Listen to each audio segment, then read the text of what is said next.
The Suzuki SV650X is the best motorcycle ever created. But why?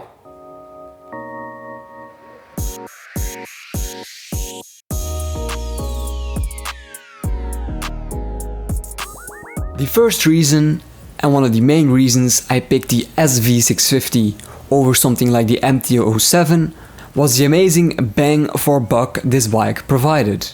I bought my SV650X for 6,500 euros brand new in 2020. Meanwhile, my friend also bought his MT07 in 2020 for the price of 7,200 euros.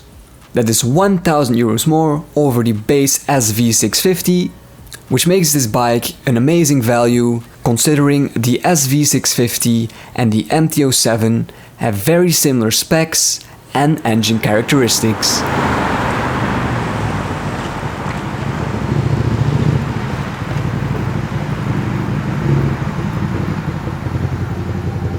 It is no secret that fuel prices nowadays are just through the roof, so I'm very thankful that my Suzuki has a respectable fuel economy of 4 liters per 100 kilometers. This is in line with most bikes of this size, but considering my Cagiva Mito, which is a 125cc, consumes double the amount of fuel per 100 kilometers, I figured I'd mention it here, which is actually insane now I think about it.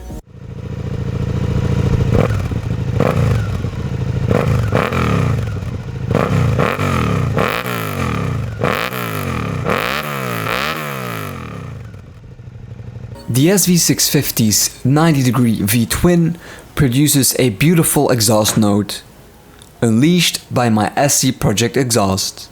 But don't take my word for it, just listen to this clip.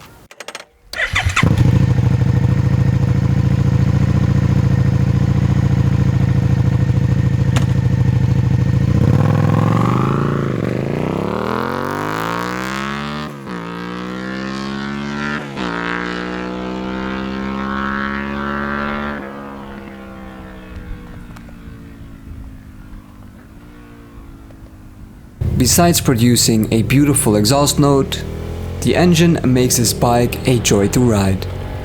The 90-degree V-twin is incredibly smooth and nice and punchy. It has a good amount of torque, and with around 75 horsepower, it sits in that sweet spot with just enough power to get you in trouble, but not too much so it gets unusable.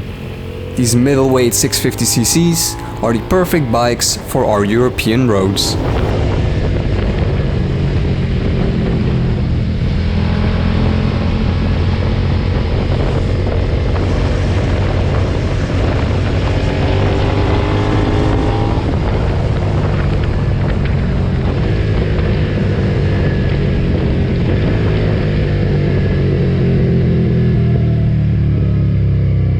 And last but not least, the suspension. Now the SV650 doesn't come with Öhlins or anything like that, but it has preload adjustable front and rear suspension, which is very nice for a bike at this price point. To my knowledge, there isn't any other bike in the 650 class that has preload adjustable front and rear suspension. The MT07 has notoriously bad front suspension, the Ninja 650, Z650 do not have a preload adjustment on their front forks, and even the CBR 650R, which is over 3,000 euros more than the SV650, does not have preload adjustments on their front forks. My friend Mauro, who owns a MT07, swapped bikes with me, and even he said the front suspension is a night and day difference compared to his MT07. So here you have it, the top 5 things I really love about my 2020 SV650X. Expect a top 5 things I hate about my SV650X coming soon. If you enjoyed this video, please leave a like. If you want to see more, please subscribe, and I will see you guys next time.